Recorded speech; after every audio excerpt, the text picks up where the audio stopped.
สบายดีทุกคนมื้อนี้สุขจะมาสอนวิธีการซื้อเหรียญจาก Binance โอนมาใน BX Trade เพื่อเอามาเทรดหรือว่าเพื่อมาเก็งกำไรเฮาจะเฮ็ดแนวใดทุกคนเฮาไปเบิ่งกันเลยโอเคทุกคนเนาะอันดับแรกให้เฮาเข้าไปอยู่ในแอป Binance เลยทุกคน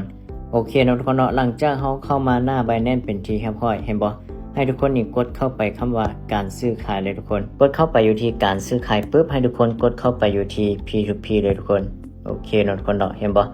หลังจากที่ว่ากดเข้าไปอยู่ที่ P2P เลยเห็นบ่มันก็มีหลายห้างเนาะทุกคนเนาะให้เฮาเลือกฉะนั้นเฮาจะเลือกห้างที่ว่ามีความเชื่อถือก็คือเห็นบ่ให้ทุกคนเบิ่งอยู่ที่การซื้อขายนี่โอเคตัวนี้จะเป็น19ครั้งห้างที่2จะอยู่ที่13ครั้งห้างที่3จะอยู่ที่1937 ครั้งเนาะทุกคนเนาะโอเคเนาะทุกคนเนาะอันดับแรกเฮาก็ต้องเบิ่งตัวนี้อันที่2เฮาก็ต้องเบิ่งขั้นตามเห็นบ่ทุกคนสมมุติว่าตัวนี้ขีดจำกัดอยู่ที่1ล้านกีบขั้นที่2ก็คือขีดจำกัดอยู่ที่3ล้านกีบขั้นที่3ก็คือขีดจำกัดอยู่ที่10ล้านกีบเนาะทุกคนเนาะโอเคหรือว่าผู้ใดที่ว่างบบ่พอก็เลื่อนลงมาก็ได้ทุกคนเห็นบ่มันก็จะมีขั้นต่ำอยู่ที่50,000 กิบก็มีคือกันเนาะทุกคนเนาะโอเคเนาะทุกคนเนาะเดี๋ยวซุกจะเลือกห้างที่3นี่เด้อทุกคนเด้อก็ถือว่าเป็นห้างที่ว่ามีความเชื่อถือเนาะทุกคนเนาะการซื้อขายก็อยู่ที่1937โอเคทุกคนให้เรากดคำว่ากดซื้อไปเลยทุกคนโอเคเนาะให้เราใส่จำนวนเงินที่ว่าเราต้องการซื้อเลยทุกคนโอเคซุกจะซื้ออยู่ที่10ล้าน7แสนเด้อทุกคนเด้อ10ล้าน7แสนกีบเขาก็จะได้มาอยู่ที่488.13 เหรียญเนาะทุกคนเนาะโอเคให้วางคำสั่งเลยทุกคนโอเคเนาะทุกคนกดเข้ามานั่นนี่ให้เขาเข้าไปอยู่ที่สนทนาเลยทุกคนโอเคเห็นบ่สนทนาปุ๊บเนาะทุกคนเนาะให้เขาพิมพ์คำว่าพร้อมเลยหรือว่าเขาอาจจะ QR ได้ก็ได้โอเคนะขอ QR โอเคหลังจากที่ว่าเขาได้ QR มาเนาะทุกคนเนาะให้ทุกคนเอา QR นี้ไปโอนเงินเลยโอเคหลังจากบันทึกให้เขาไปโอนเงินเนาะทุกคนเนาะเขาซื้ออยู่10ล้าน7แสนเนาะทุกคนเนาะโอเคให้เขาใส่จำนวนไปเลย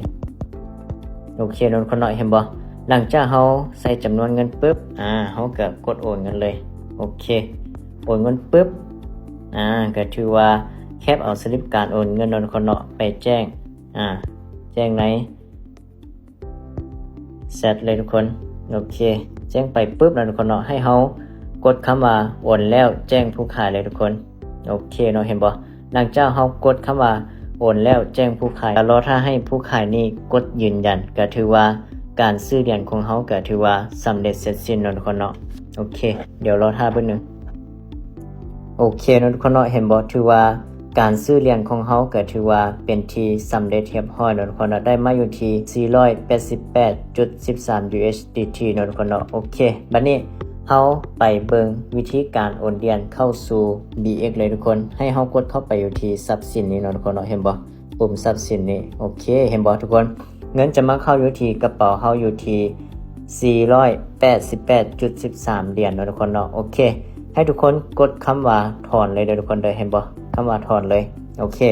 หลังจากกดคำว่าถอนปุ๊บเนาะเห็นบ่ให้ทุกคนนี่กดคำว่าถอนตัวนี้โอเคเนาะทุกคนเนาะหลังจากนั้นให้เฮาเลือกเหรียญ USDT เลยทุกคนโอเคเนาะทุกคนเนาะเห็นบ่หลังจากเลือกเหรียญนี้ปุ๊บให้ทุกคนพิมพ์เลยให้ไปคัดลอกเอา TU ใน BX เนาะทุกคนเนาะโอเคไปคัดลอกเอาเลยกระเป๋าของเฮาเนาะทุกคนเนาะเห็นบ่ให้เฮาเข้าไปอยู่ที่เติมเงินเนาะทุกคนเด้อและไปเอาเครือข่ายคริปโตก็คือเครือข่ายตัวนี้เนาะทุกคนเนาะเห็นบ่เข้าไปเลยปุ๊บเห็นบ่เฮาสามารถเอา QR code ไปสแกนก็ได้หรือว่าเฮาจะเอาคัดลอกเอาเลขรหัสก็ได้ซุกจะคัดลอกเอาเลขรหัสเด้อทุกคนเด้อโอเคคัดลอกเอาปุ๊บให้ทุกคนนี่มากดวางใส่โอเคหลังจากกดวางใส่ปุ๊บเนาะอันที่2ก็คือให้ทุกคนเลือกเครือข่ายว่าเฮาจะเลือกเครือข่ายใดตัวนี้ย้ำอีกว่า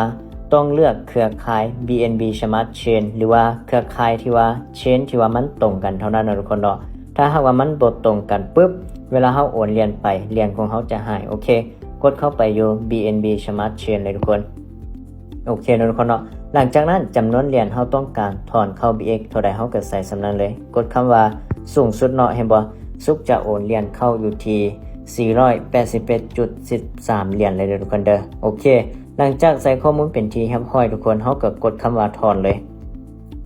โอเคเนาะทุกคนเนาะหลังจากกดคำว่าถอนเฮาก็กดเสิร์ชเบิ่งรายละเอียดที่อยู่เป็นที่เรียบร้อยเนาะทุกคนเฮาก็กดคำว่า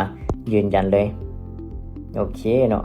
กดคำว่ายืนยันปุ๊บมันจะให้เฮาใส่รหัสผ่าน 2FA เนาะทุกคนเนาะก็คือรหัสที่ว่า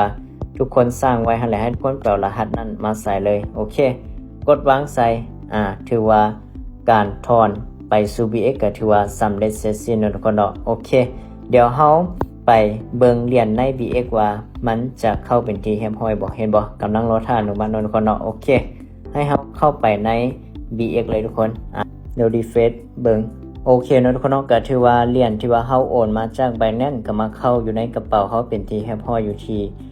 488.13 เหรียญเนาะทุกคนเนาะเห็นบ่เฮาโอนมาจาก Binance ทุกคนก็ถือว่าเหรียญของเฮาก็มาเข้าในกระเป๋าของเฮาเป็นที่เรียบร้อยคันว่าเฮาจะเอาไปเทรดก็สามารถเทรดได้ปกติเลยทุกคนเนาะก็ถือว่า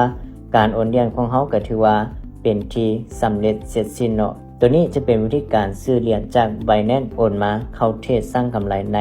BX Trade เด้อทุกคนเด้อฉะนั้นผู้ใดที่ว่าบ่ทันติดตามสุขเธอก็อย่าลืมกดติดตามกด Subscribe ส่องของสุขเด้อทุกคนเด้อ